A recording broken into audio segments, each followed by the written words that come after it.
when I was 7 years old, I asked my dad for a McFlurry ice cream from McDonald's one night, and he said, "No, Hannah, we can't afford it." And I said, "I'm going to be rich." I said, "I'm going to be I'm going to be rich so I can buy myself McFlurries." And that was the first day in my mind where I decided I was going to be a millionaire. I was 7. And now, Escaping the Drift, the show designed to get you from where you are to where you want to be. I'm John Gafford, and I have a knack for getting extraordinary achievers to drop their secrets to help you on a path to greatness. So stop drifting along, escape the drift, and it's time to start right now. Back again, like it says in the opening, man, to the show that gets you from where you are to where you want to be. And today, I'm not in the studio, man. I'm on the road. I'm in Arizona today, and I am blessed to be sitting here with somebody that is just unbelievable. She has, at a very early age, achieved a level of success that most people would dream of at their 50s. She rubs elbows with the who's who of the real estate world. She has her own national finance company. She has a local real estate company. She's got a badass podcast. She is an all-around badass person, and today, we're going to pry her secrets of success right out of her head on camera. Ladies and gentlemen, welcome to the program. This is Hannah Hammond. Hannah!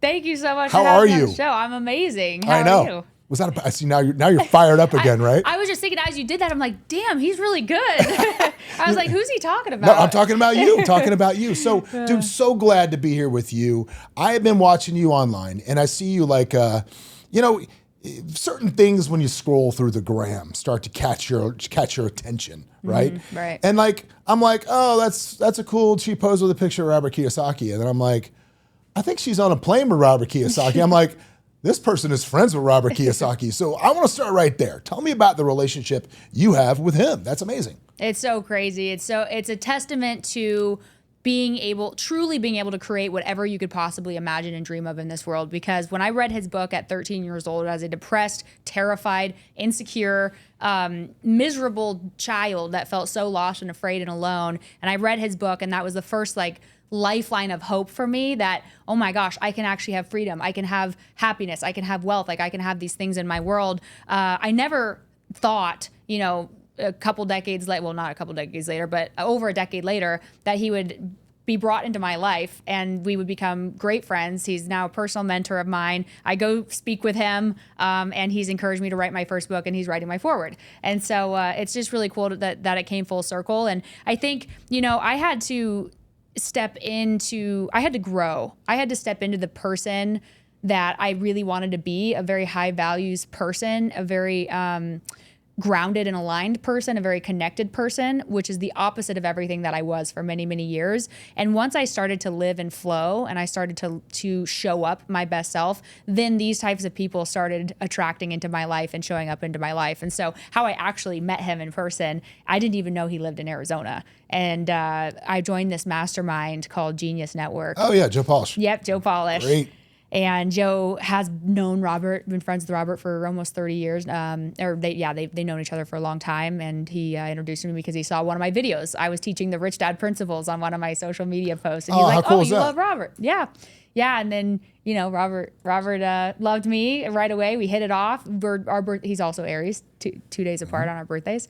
And he just started kind of encouraging me on the speaking and the writing side of things, which speaking has always been one of my biggest fears in my whole life of public speaking. And I've now done a few public speaking keynotes or whatever, and it's been super exciting.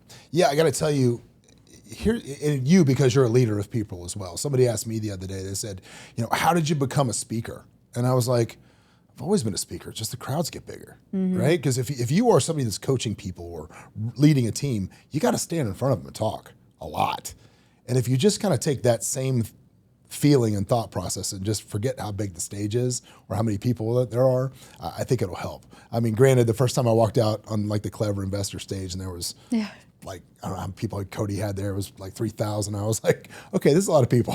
Yeah. That was a lot. How big was that? What's the biggest stage you've done so far? How many people? That's scary. Like 140. Yeah. Okay. Yeah. But I'm not speaking, thank God, but I'm doing the intro at an event that I think has 600 people next week. That's awesome. And so I'm going up there and doing the intro. So that'll be my biggest one. I love that. Yeah. So let's talk about this, because you said you read Rich Dad, Poor Dad at 13, that seems a little odd to me. Like, Okay, where were you that like you saw this book? Where did you find it? Did you buy it? Did you happen upon it? Like, was it calling to you? Like, how does that happen? Because I can barely get my 13, my kids were not reading Rich Dad Poor Dad. Yeah. They'll barely read my book that's coming out. So I was always an overachiever since kindergarten. I was straight A's my every grade through school, full ride merit scholarship to college, engineering school, graduated summa cum laude in 3.5 years. I was always like that person, seeking knowledge, seeking accomplishment, seeking success, seeking a way to a better future. And that was instilled in me at a very young age. And I think it's because I had my own real life Rich Dad, Poor Dad situation in my home.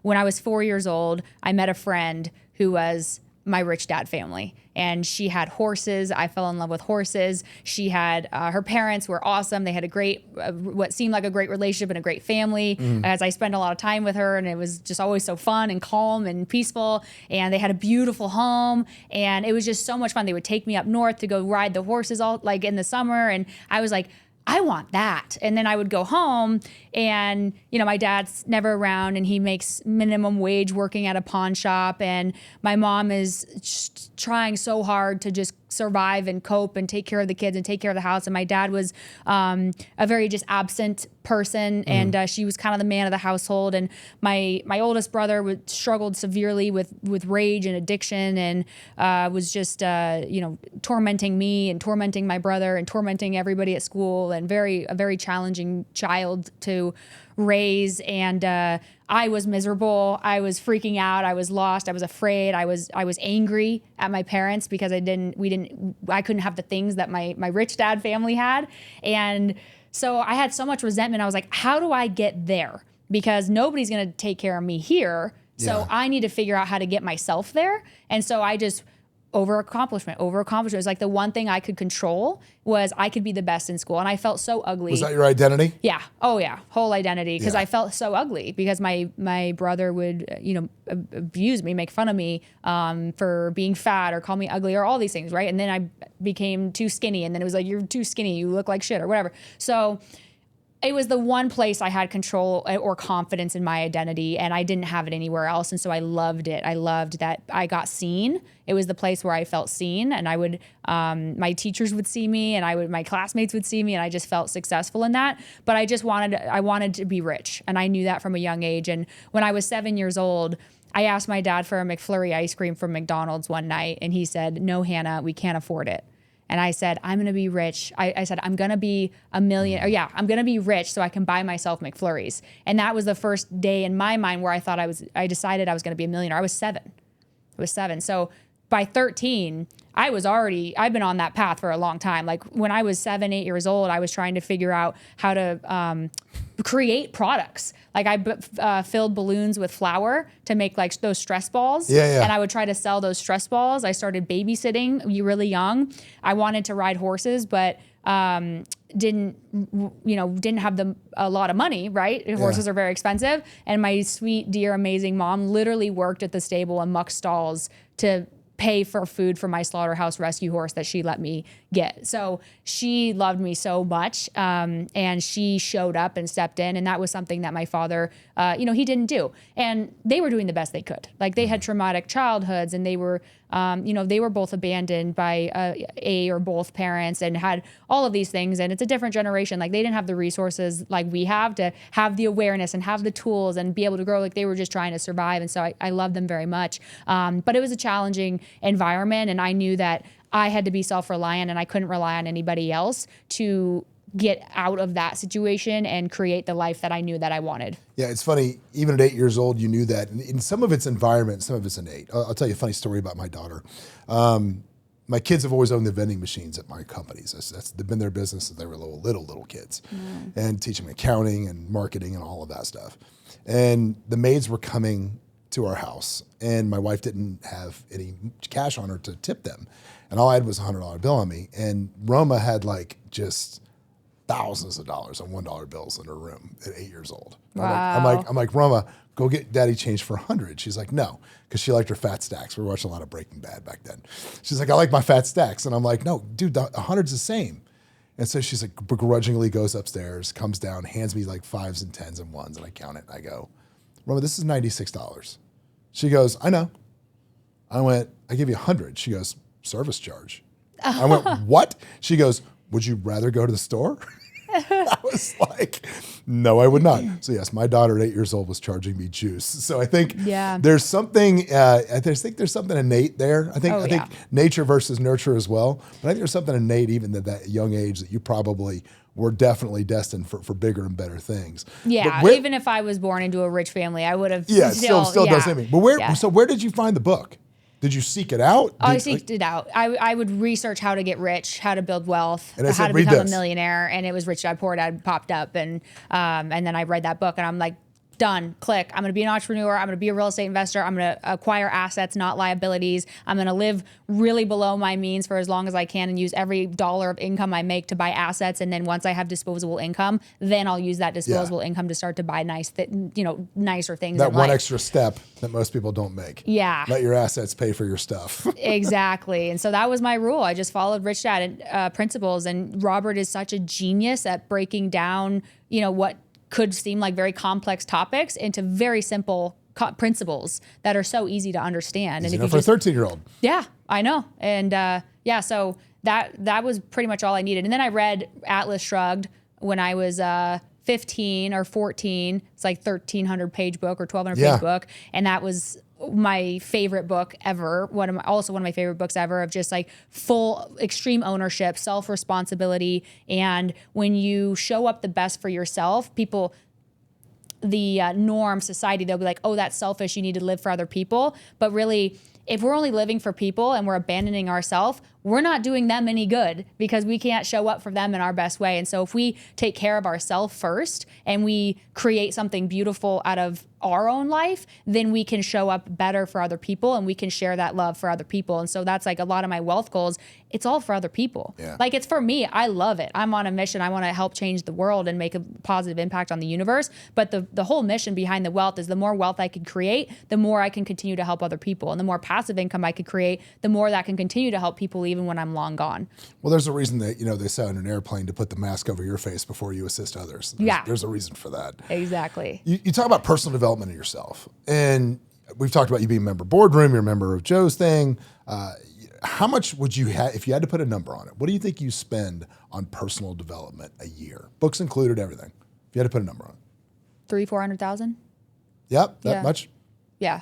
And what would you say the return on that investment is? Infinite.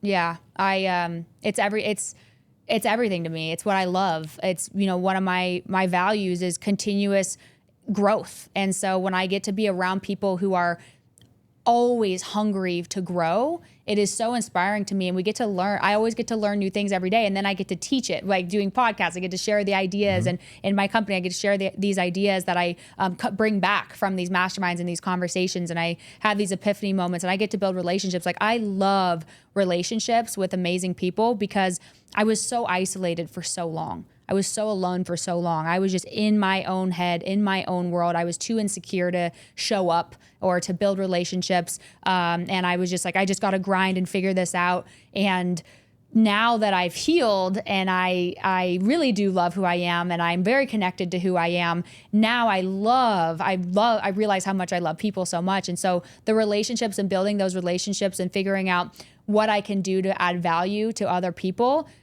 is really what fuels me and fills me more than anything else. And I just seek it. I need it in my life. Well, let me ask you this. So that's a lot of investment in personal investment. It's great.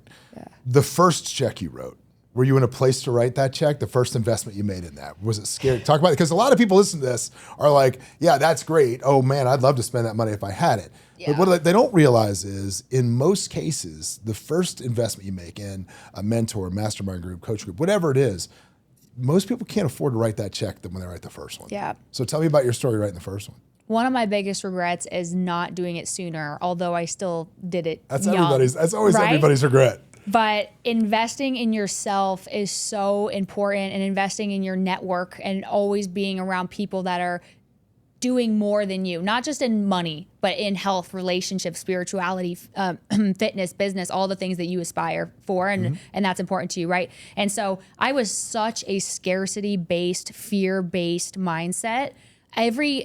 everything I was doing was coming from the intention of fear. And that was creating a lot of pain in my life and a lot of resistance. I was forcing, everything I was just trying to force. It wasn't flowing. I wasn't really connected. My intention wasn't coming from love and abundance and passion and service and creation and all those things. It was fear, scarcity, survival, and lack of self-worth. Well, let's talk about that, because so many people that grow up in those humble beginnings, right? They exist in that scarcity mentality. That's where they live. And they can't break free from that, because it's always been like when you were little, like people were like abject poverty. Like my wife grew up in very humble beginnings. And it is like, I'm constantly like, honey, if you want something, it's like, do what you want, right? We're not going to run out of money. We're fine. Like nothing you could possibly do would upset me. And I find she's very generous with others, but with herself, she's so frugal. And I find that can bleed over into other people, into things like personal development, because they feel like it's splurging on themselves. And they feel like, I can't do that. So is that something you had no problem breaking through? And if you did, like, what advice would you give to other people on how to break out of that mentality? Yeah, I had a big problem breaking through that, and I was very frugal, very cheap. I mean, my dad would walk around the house turning off any lights when we were in the room, or the fan, or unplugging the toaster when it wasn't being used because he said it was using too much electricity, and turning the AC up to 86 degrees in the summer. Peeling apart the 2-ply toilet paper, all that stuff. Exactly. And so my ingrained mindset was, we don't have enough, hold on to everything, hoard everything, save for tomorrow. That's what you always say, we have to save. And but when I hit 25 years old, I had become a millionaire. And I had done that by buying assets, selling real estate, using the commission to buy assets. Those assets appreciated. I added value to them, et cetera, et cetera. I became a millionaire. And that when I was that 7-year-old girl, I thought, when I just become a millionaire, I will be happy. I will be free. I will be loved. I will be everything, right? Didn't change that much. Oh, no. Nope. In fact, I was, I was no better than I had ever been. A little bit, because now my basic needs were met, like survival. But I was still operating, everything was the same. Anxiety, depression, all the things. And so I go, okay, I have enough awareness to know that insanity is doing the same thing over and over and expecting different results. And I know that now I'm a millionaire. I have all my basic needs met. I'm happy. Like I live in a nice place. I have a nice life. I have a nice car. I have all these things, but I'm still miserable inside.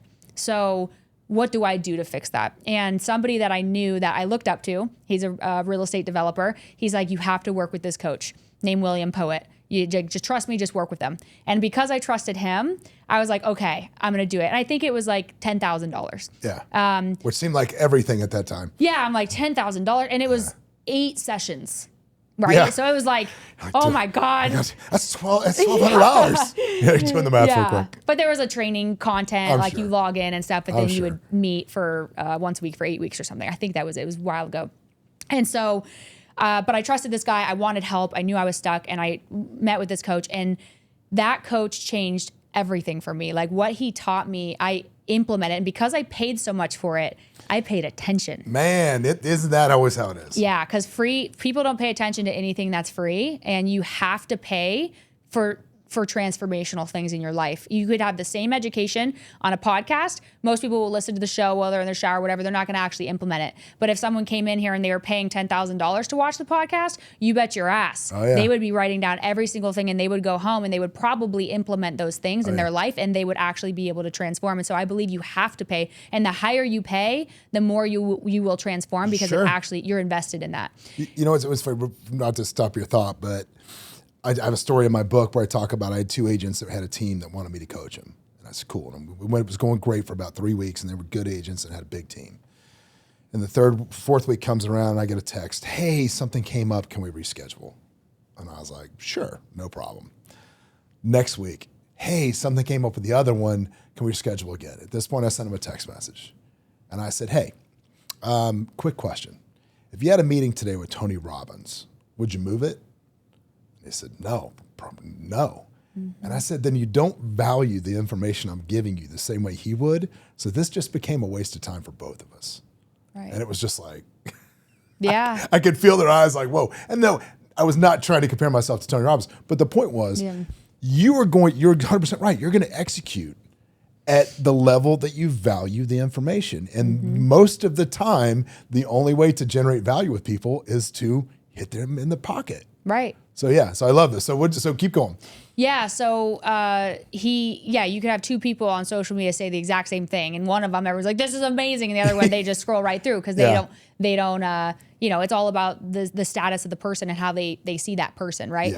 Yeah. Anyway, so I hired the coach. He taught me all about energetic intelligence. He said it's the 9th intelligence. You have emotional intelligence, intellectual intelligence, spiritual intelligence, all these different intelligence. He said, I teach energetic intelligence, and it encompasses all of them. And you can't reach your highest potential and live in the green zone and live in a state of flow 90% of the time if you don't hone in your skills of energetic intelligence. And you can't, I shared this when we were talking last time, the outcome can only be as great as the energetic state in which you initiate the action.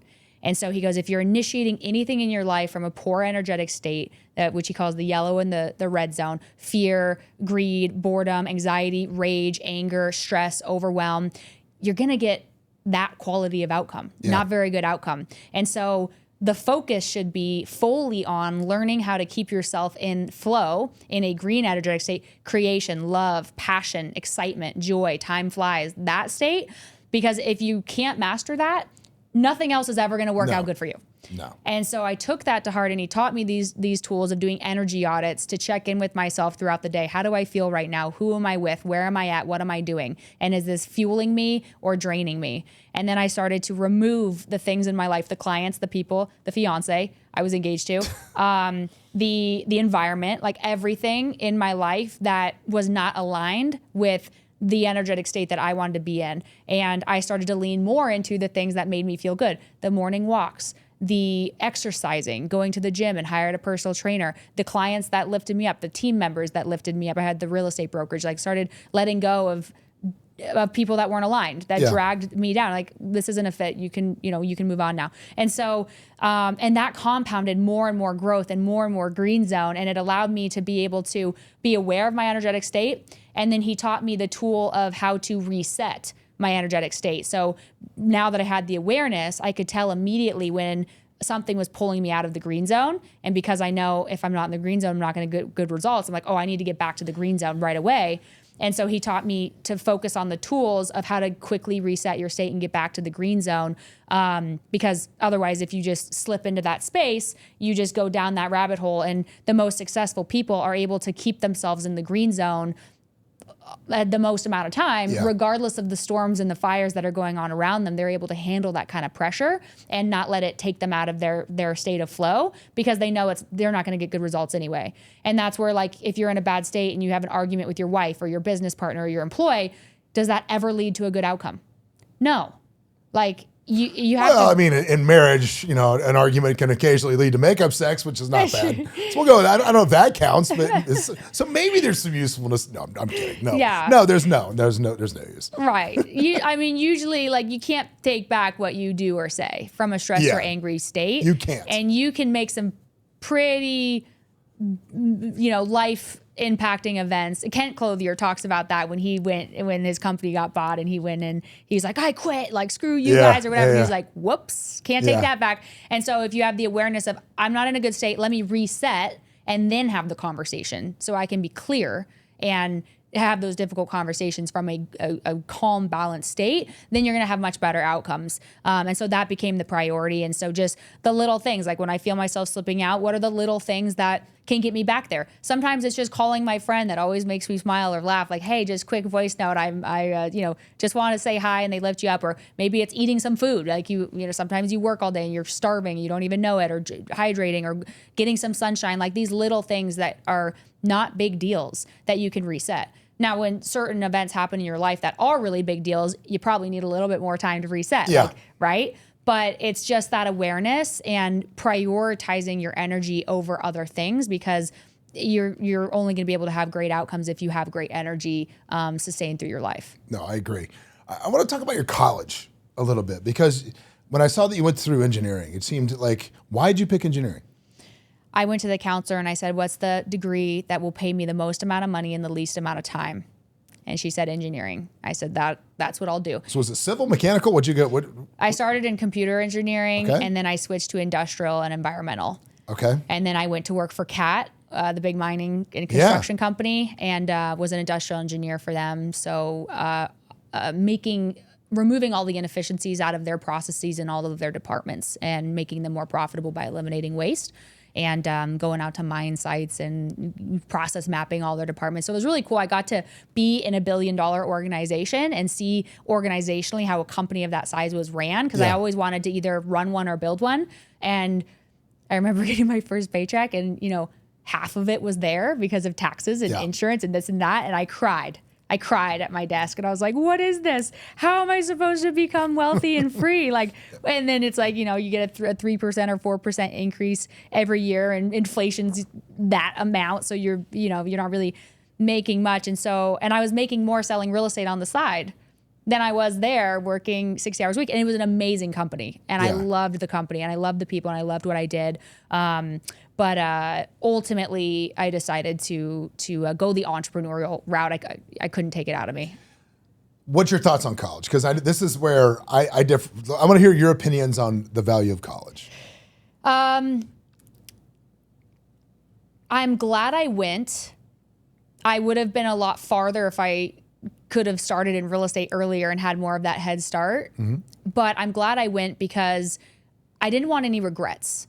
Nobody in my family had gone to college, and I earned a full ride merit scholarship. I worked really hard to do that because I knew I didn't have a college fund. So I was like, I have to do this. Yeah. And I still had fear, right? And I didn't, I always wanted to be the best in everything that I did and take on big challenges. And so I'm glad I did it. And especially being an 18-year-old blonde chick getting into commercial real estate with no good old boys club to lean on. I had to have something on my resume to be like, listen, I'm the real deal. Like, I'm not just this young, dumb, blonde girl. Like, I know I'm really good at what I do. Like, these are the challenges that I've been able to accomplish in my life. And I may be newer to real estate, and I may not come from a real estate background, but nobody will outwork me, and nobody has higher values than I do.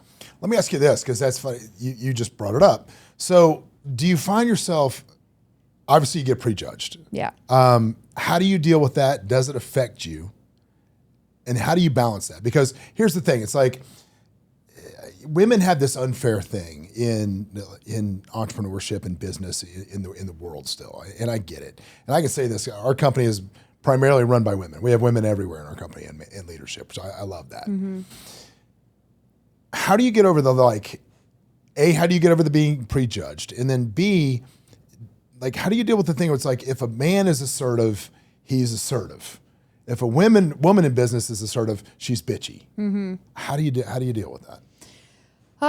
It doesn't bother me, first off, because I know who I am, and I know my worth, I know my value, and I know the truth, and people can judge however they want. Everybody's different. That's fine. You can think whatever you want of me, and I really don't care, because I fill my cup from within. And back in the day, it did affect me a lot. Yeah. I hated being judged. I wanted everybody to like me, and I still do. Like, we're humans. We want to fit in, and we want to be liked. But I wrote a poem when I was really young, and it said, love me not. I'm fine with either way, because if one's loved by all, they'd be a soul of gray. And so and I learned violin when I was 4, and then I was on tour with the Russian ballet. Yeah. Oh, okay, got it. Yeah. Yeah, and I wrote that. I don't even know how old you were when you wrote that, because it's going to make me just feel bad about myself. I think I was right around 13, 14. Yeah. Okay, at least teenage years. That's fine. That makes me feel a little better. Pretty much all my artist work and poetry was before I started working really hard to make money, and so it was all pretty much sub 15. So that's what really, I'm like, I want to be real. I want to be me. I want to know who I am. And so many people, they don't even know who they are, and they just morph into whatever environment they're in to fit in with that environment. Yeah. And they're not even showing up as their best selves. And so I can be in any environment and show up kind and loving, but that's who I am. And I don't need their approval of me. And I'm not going to change my values or change who I am or change anything for the approval of other people. Now, I always want to hear their perspective, because I'm always challenging my own beliefs and dogmas and personas and all these things, because our brains lie to us all the time. And so I love being around different types of people with different experiences and backgrounds because it makes me see the world out of a different lens. And I like to put myself in other people's shoes, be like, how would I feel if I was that? Or what if this belief I have isn't really true? Because our beliefs aren't true. They're just our truth, right? And so I like those types of environments, but I always keep to who I am. And I see it all. My Achilles heel has been men my whole life. Like, You think that's because of your father? Oh, it's because, a lot of things. I've always, because I didn't have a father figure, I have always sought that out, like a leader, somebody that could provide and protect and love and guide me and believe in me and support me. And I never had that. And so I was always kind of seeking that father figure. And because I was so insecure and had so low self-worth and I was so mistreated by men my whole life, I ended up in a lot of toxic relationships because I was just seeking love. And so I ended up dating, textbook narcissist after textbook narcissist because they were the ones that would give me love right away. Like, you're amazing. You're my angel. I love you. You're great. Move in with me. I'm gonna take care of you. Like all these things. And then, bait and switch. They're batshit crazy in 2 months. And then I'm like, now what do I do? And so I kept repeating that. But ultimately I had to wake up and be like, I am the common denominator here. I am attracting and choosing these people. I'm not going to point the finger anymore and say that person was crazy and that person was, no, I'm crazy. I'm the one creating these situations. And this is back to extreme ownership of I can't control those people. That's okay. Whether they're crazy or not crazy, who cares? I can control me. I can control who I end up with and who I'm with and who I invest my love and my time into. And that's what created me like, okay, I'm seeing the pattern here. I need to change the pattern and I need to change myself. And so I quit relationships and dove deep into myself and really worked on myself and became the kind of person that I would want to attract because I wasn't the kind of person that I want. No. Well, let me ask you this. So with the internet, Instagram, and everything becoming such a key part of entrepreneurship today, it's funny, entrepreneurs, 20 years ago, if you told somebody you were an entrepreneur, it meant you didn't have a job. That's pretty much what it is. Now it's like, it's the rock stars of today. You see the people online and they grow to massive followings. We're starting to see some of those people implode right now because they're doing not so great things. But so many of the people that would be in the coaching space are kind of the super alpha dudes, right? Who preach the super alpha thing. And here you are, like doing incredibly well online, and your businesses are amazing. We're going to get to talk about your businesses in a minute. But why do you think that message of the super alpha dude and the woman should be at home and this and that, which, why do you think that's becoming so popular? Because I don't get it. Are you trying like Andrew Tate message? Yeah, like that stuff. Well, not even that, but like, the Wes Watsons of the world, these. Wes. I don't get it. Yeah, and so, I was because I didn't have masculine men around me, I had to be the masculine man. And so I've had to be the leader, I've had to be the provider, I've had to be the protector and a lot of things that I do. And then I was like attracting men that I had to fix, or like provide for or help teach. And I had to rewind all that. But I think we have to have mutual respect in relationships with our business partners, with our spouses, with our friends, with everybody in our life. And if there's a blanket statement of you should do this or it should be this way, I just don't really agree with that because I think it should be the way that aligns with you and what you want. And I know women that want to just be a mom and they want to raise the children and they want that. They really do. And they want a man that can go out and hunt and kill and provide and protect the family. And then I know women like me that are like, I would never share finances with a man. I provide for myself. I own my own business. I support their dreams. They support my dreams. We are equals in everything. We are each other's ride or die. We help each other grow. And that's the kind of man that I want. Like we are equals. And I don't want to be handed money. I don't want to raise children, at least not right now. And, I just have a different mission. And so I think both are okay, but I think it's not okay to say this is how it should be because that's stupid. And women are incredibly powerful. Women are amazing leaders. Like one of my mentors is a billionaire. Every person in his whole company is a female. Yeah. Every single one, everyone. And so he goes, they're way better than men or organizationally. And that's from his perspective. And they do deep personality testing before anybody gets in. And it just so happens that everybody that passed the personality test generally are female, and they do really well in the organization. And so I think it's just whatever you want. And because there was so much suppression of females back in the day, and now we're just like getting real freedom and this ability to rise and be able to have a sense of we can create whatever we want in the world, then I think it's just finding that right person that aligns with you. No, well said. Who are you hoping to inspire? Like who do you like? If you have an avatar of who you really want to talk to, is it that 13-year-old girl that couldn't get McFlurry, or is that who you're talking to? Yeah. Is that what gets you going every day? Yeah, it's my favorite quote. Here's to the misfits, the rebels, the round pegs and the square holes, the ones who challenge things. They think differently, because the ones who are crazy enough to think that they can change the world are the ones who do. And so that's a Steve Jobs quote. Yeah. And so that's who I speak to, because that was me. And I speak to that little girl that wanted it all. I want it all. And I believe you can have it all in life. And we get to choose that. And so those people that are relentless and truly want to reach and unlock life's highest potential in every single capacity of what that could even look like. And so, I just think that people don't believe enough in themselves. And if they just believed in themselves more and just believed in the possibilities and stopped making excuses and stopped being a victim, and they really took ownership of like, no, I can choose this. I can choose how I feel. I can choose how I show up. I can choose everything, what I do, how I operate, what my goals are, what my dreams are, who I'm with. And, my working title for the book is called Ugly Duckling. And it's this journey of transformation, because I felt like that misfit. I felt alone and afraid and small and unseen and unheard and not good enough and not pretty enough and not skinny enough and not rich enough. Like, I felt like that. And I think all of us have felt like that in some way in their life. We all fear not being enough, and we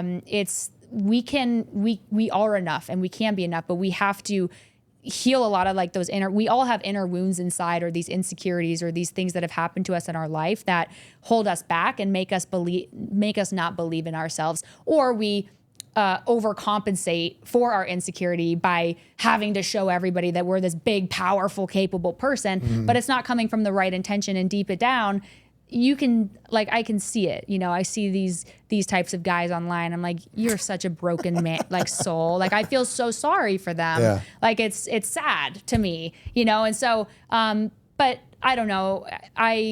It's so funny you brought that up, because that literally was the question I was about to ask, which was, just from what you've said, it's so much of your story, it seems to be like this transformation of you at an early age,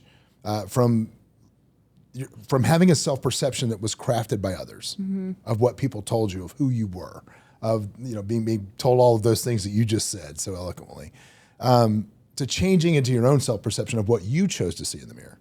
So for people that are out there still walking around with that avatar that they were given as a kid by other people, outside forces, what advice do you give to them on how to change that to become the person they want to be? Well, first is, what do you value? Who are you? So here's what happens. And I learned a lot through my transformation. I learned a lot from Dr. Gabor Mate, who was introduced to me from Joe Polish through Genius Network. Joe was a huge part of so much growth in my life. And so he said, the primary wound in all people is simply this: not feeling seen, heard, or protected when they're a child. And when that happens, it could be any environment. You could have a rich family, a poor family, a great, whatever, on paper life, or bad on paper life, it doesn't matter. That is the primary wound. And when that happens, that's what causes the child to detach from their authenticity. And they lose their sense of self. They lose their sense of creativity. They start to do things to survive, do things to fit in, do things that they get rewarded for, right? Bad job, like teachers, bad job, don't do that, do it this way. Your parents, don't do that, bad job, do it this way. You should be this when you grow up. You need to do this. This is the family business, or this is what we want out of you, or whatever, right? And so you could, this wound shows up in both very wealthy families and very poor families, because the primary wound is the same. If you don't feel seen, then you detach and you start to do things to feel seen, right? And to feel heard and to feel protected. And then all of a sudden we go down this route and we build this whole life that is based on what other people told us to do, that was right, that we got rewarded for because we had to. We have no control as a child. We don't make the rules. You know, we have to survive. Then all of a sudden we end up in this position where we're like, well, I have the wife or the husband, I have the cars, I have the kids, I have the house, I have the job or the title or the status or the accolade or the business or the money or whatever. But yet something's still wrong in me. I can feel it. Like I'm still numbing, I'm still drinking, I'm still smoking, I'm still vaping. Like I'm still, you know, I still wake up with anxiety in my chest or a pit in my stomach and all these things. And then we have to start to peel back the layers of the onion and be like, okay, where did we lose our sense of self? What are we suffocating inside of us that needs to come out? And one of my friends, his name is Garen Jones. He's a beautiful soul. He's also in Genius Network. He said to like, we stop playing as adults. And he goes, you have to play. Like you have to think of the things that lit you up as a child. And for me, I'm like, horses. I love horses. And so he's like, ride horses. And I go to the barn and you know, people are like, I've never seen someone smiling so much as when you're at the stable around horses. And then the same thing is like, what did you do as a kid? Oh, I sang. Well, sing, like spend time singing. And so when you start to get back to you, the little simple things that lit you up as that 6-year-old, and you start to bring those back into your life as an adult, then you can start to be more connected to yourself and start to have more fun in your life. And, you know, that's just one nugget of the piece of it too. And so it's important to play. Well, I think, but the biggest problem people have with that is they can't get out of the way of their own ego. They're so scared of looking crazy.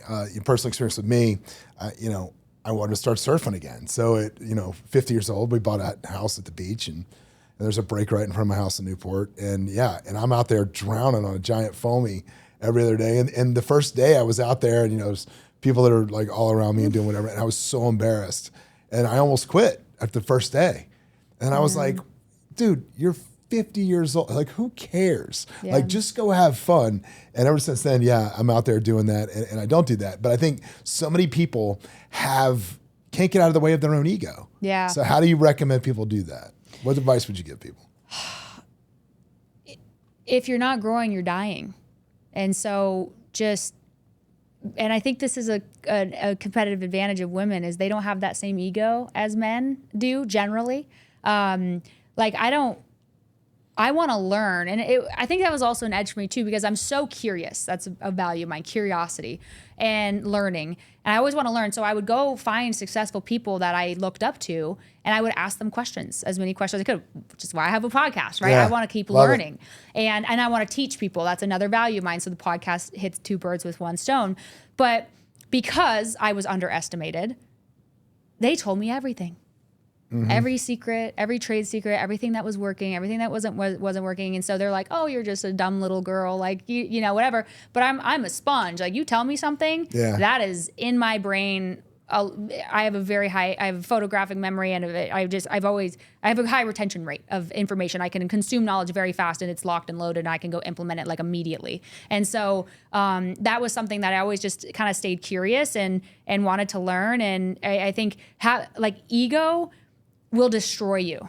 It will absolutely destroy you. And it is so easy to see right through it. Like I mean, my whole world is men with massive egos. Like that's every single person in my life. That's everybody you know. Yeah, everybody that I know. And so I'm very good at navigating men. I understand them so well. But you can see right through it. Yeah. You know, so it's not a real ego. It doesn't the truth has a certain ring to it. And when you're overcompensating because of an ego and you're not humble and you're not willing to learn and understand that you aren't God, like you are here floating on a space rock in the middle of expanding nothingness and infinite time and aren't going to matter like very soon. Like you're just a blip in the universe, like an ant on the ground. Like you don't actually, the ego doesn't mean anything. It doesn't exist. And if you're trying to grow, the ego will prevent you from growing, and it will cause you to make decisions that can destroy you. and destroy everything in your life, like cheating on your spouse, or taking massive risks in business to try to look cool and then losing it all, or not being willing to learn or ask for help. Like, I am very good at asking for help. Yeah. Everything I've learned, everything we know is from somebody else. Like, we rely on people, and the most successful people rely on others to help them. And that's just like Robert. He's like, I just have great advisors. Like, I don't know all this stuff. Yeah. I know this, I'm good at this. I do one thing, and everybody else around me are just the advisor, and they're the experts in their field. And I lean on help from those people. And I think it's just so important. It's like, if you really want to reach your highest potential and grow the most in life, you have to let go of the ego. It's so nice to be reminded of that. It's from time to time. And I'll tell you who reminded me that wildly in the last year and a half. I don't know if you've met him yet. Part of Boardroom, a guy named Leon Howard, better known as the Wall Street Trapper. Have you I met don't Trap think I yet? met him yet. All right. So Trap is a financial advisor dude from Atlanta. And Trap is from New Orleans, went to jail at a pretty young age. And I mean, he is unapologetically who he is. But you just would have no idea who he was because he's just so unassuming. And he came into those rooms at Boardroom, and he was in the Billionaire room, and he's just soaking it up. And he's like, I'm just so blessed. I'm here to learn from you guys. I'm here to do this. I need to start investing in real estate. I want to do this. And some of us at first are like, who is this guy? Like, I don't know who this guy is.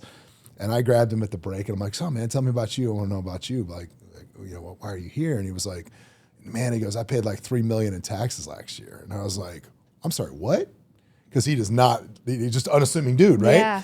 And he's like, yeah. And so I start looking him up, and I'm like, this dude has millions of people that watch his financial advice on YouTube. I mean, he's got a massive network that he has built from nothing into this empire. And he's got this quest to raise his community up and teach them financial literacy, and just unbelievable. He was buying a 70,000 square foot building in Atlanta. I mean, I'm just like, and you would never know. And the whole time he walked through that room, and the only word that I could put on it was with grace. It was just complete grace. There was no flex. There was no, I care what you think about me. I'm just here to learn, and I'm so grateful I get the opportunity to learn from this room, when really, if you start throwing balance sheets up against a bunch of people, he could probably put some people's lights out in there. Yeah. And just, you would never know that. And it's just it's being around people like that. I think sometimes, yes, it's important to seek out people that are doing well. It's important to seek out people that are at a level you want to get to. But I think it's almost more important to seek out people that are operating through the grace in the same way that he does, to remind you of that. Yeah, and it's so good. And and I think that also helps too, is when every level I unlock in the game of life, I realize there's so many more levels to the game, And so as you elevate the types of people you're around, and the types of people who are aligned in all areas of their life and thriving in all areas of their life, which is what I strive for, like your highest potential and everything, you learn that you're at the bottom. Like, I always strive to be near the bottom of any room that I'm in, or I usually am at the bottom of any room that I'm in. And so, and then I like to teach people, right? And be around people that are where I'm hired because I want to help people learn and grow. But that always checks your ego, because you get into these rooms and like, oh, okay, this guy's a billionaire. Like, okay. Like, what's my like measly little amount like that I built, right? But so that really humbles you, and it's just so inspiring to me. And because I'm not doing it for ego or status, I'm doing it to give it all away. I'm doing it to help other people. Like, I want to live a nice life and have amazing experiences and have a great environments and all those things. And I value wealth. It's one of my core values, but I'm not doing it for me. I'm not doing it to look cool. Like, I'm still the insecure little girl inside. I still look in the mirror and be like, oh, you're ugly. And I have to catch it. And I'm like, no, I love you. Thank you. You're beautiful. I'm sorry. Please forgive me. Like, I'm so hard on myself. And so, but I'm training myself to rewire those thoughts. And it's okay that those old thoughts still come up. And there's days where I'm really down on myself or whatever. And then there's other days where I'm like, damn, you're doing good. Like, you got this, you know? But it's just being humble and understanding, like, you have the little 6-year-old boy inside of you. So does every other guy out there in the world. Well, my wife right? would tell you he's outside of me more than she like half the time is what she'd probably tell you. Yeah. Let me ask you this. I want to ask you this. So yes, you're a super giver. You give. I love that about you. But let me ask you this. What's the coolest experience that you've gotten to do for yourself? If you had to say this one thing that I got to do for myself was the coolest, what that made you happier than anything else, what was the one experience? And you can't say give it back to other people. Buying my horse. Buying your horse. That was my dream since I was a little girl. Yeah, buying my horse. It ended up turning into a nightmare. He got injured right away from somebody else that I let ride him. And then I lost a ton of money and ended up selling him. But that moment of like, oh my God, I did this. I created this. Like that was the first reason I wanted ever to have wealth, was because I wanted that horse. And I had him on my vision board my whole life. And I got that exact horse.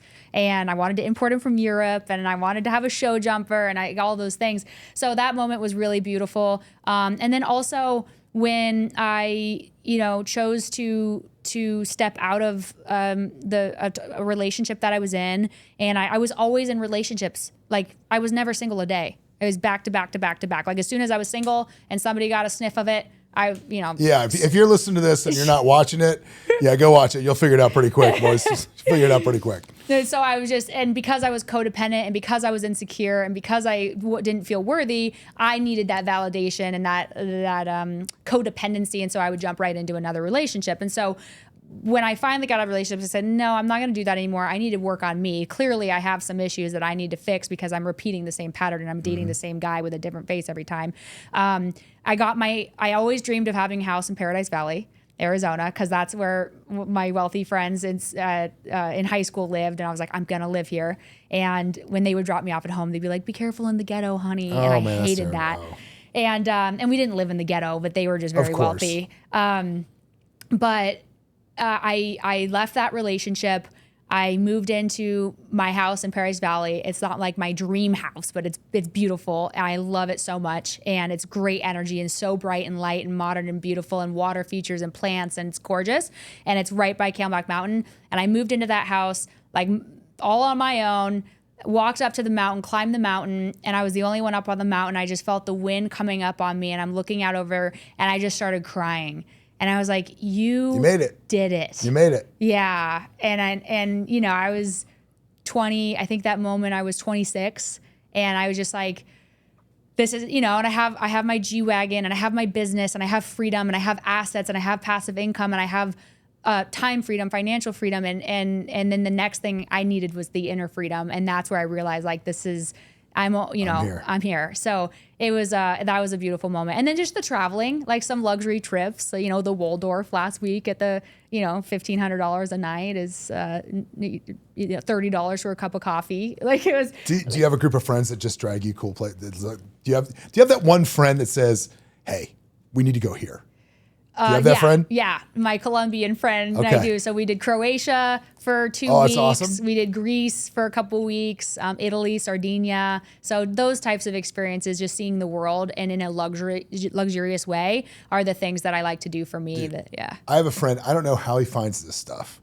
We bribed the Ministry of Antiquities in Egypt to thinking we were archaeologists and went to a live dig at Saqqara. Like, no, I'll show you the video. Is this like Steve Sims stuff? No, it wasn't. Okay, so Steve, I'll tell you later about how me and Steve became friends. But no, this is my buddy Chris. So he called me. We did that in January. We're going to stage in Cape Town, and we're going to fly on a G4 to Antarctica for the day when the sun doesn't set for the longest day, and then we're going to go ice rappelling down a glacier in Antarctica. That's insane. Dude, it's like gorillas in Rwanda. I think everybody, you have to have that one friend, because what's funny is people that haven't, you probably went through some of this too. So there was probably a period, well, maybe not, because you were like rich dadding, poor dadding at 13. Mm-hmm. I went through this, right? When I first started having some decent success, you start buying these things.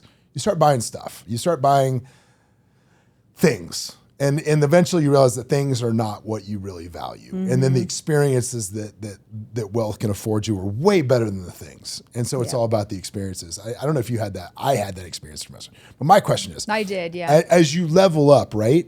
So how do you continue? How often do you reevaluate where you're trying to get to, what the next level is, what the next goal is? How often do you reevaluate that? And all the time. And how hard are you stretching? All the time. And, leaders in my life, like Dr. Ben Hardy, he's a friend of mine through Genius Network and one of my favorite authors. He wrote 10X is Easier Than 2X, The Gap and the Gain, and Who Not How with Dan Sullivan, also an amazing leader. And he challenged me. So this last part of my healing, I still had an eating disorder up until this year. My whole life. Wow. My whole life. So I'd done a lot of healing, but it's been years of healing. And I told him, I was like, I feel good now. I'm aligned. I'm grounded. I'm reborn. I've had this massive transformation. Like $1 billion is going to flow to me in my life so I can serve other people in the greatest capacity that I can. And he goes, Hannah, if you want to be a billionaire and reach your highest potential, you have to forgive your dad.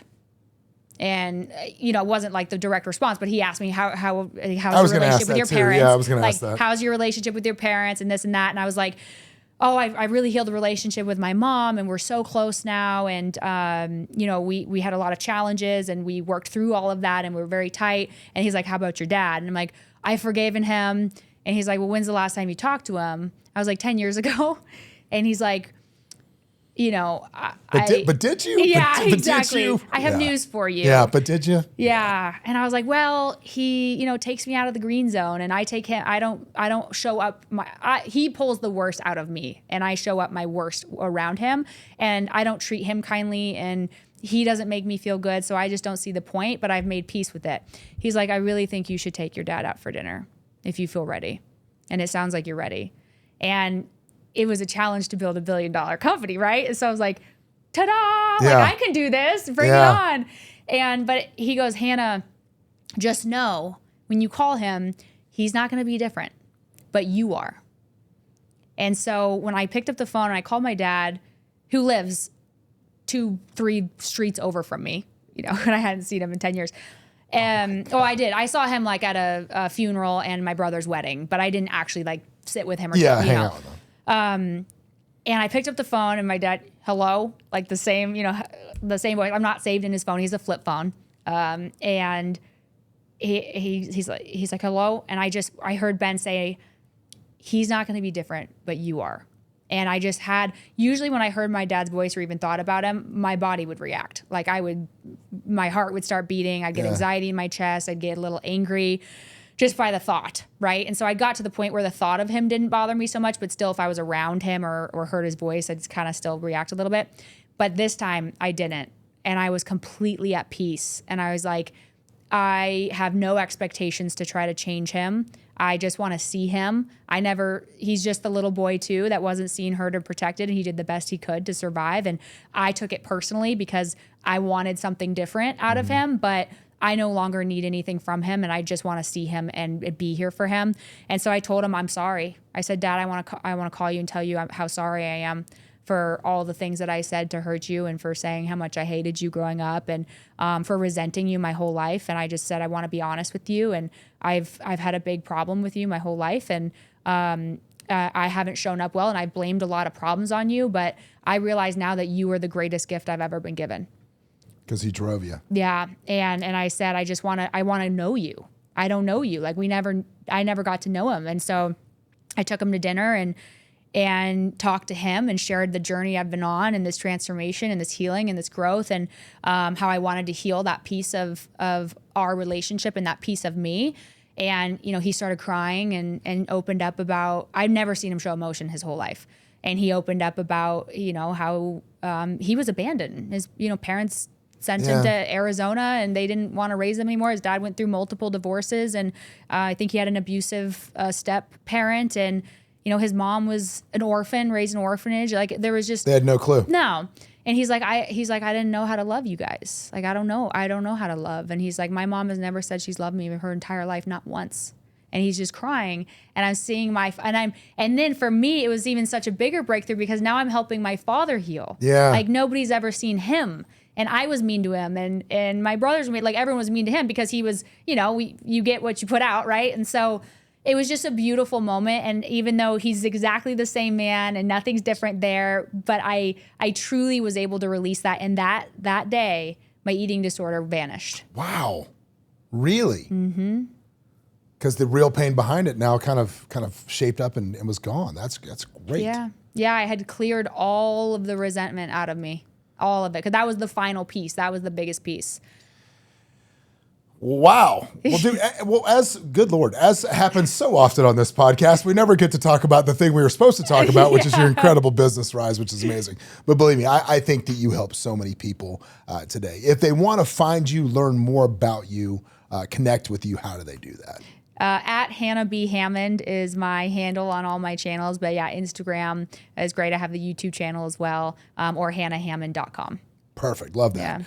Well, listen, guys, wrap it up today. So much, if you took nothing away from that today, I would say, hey, you're nuts. But the thing you should take away from it is this.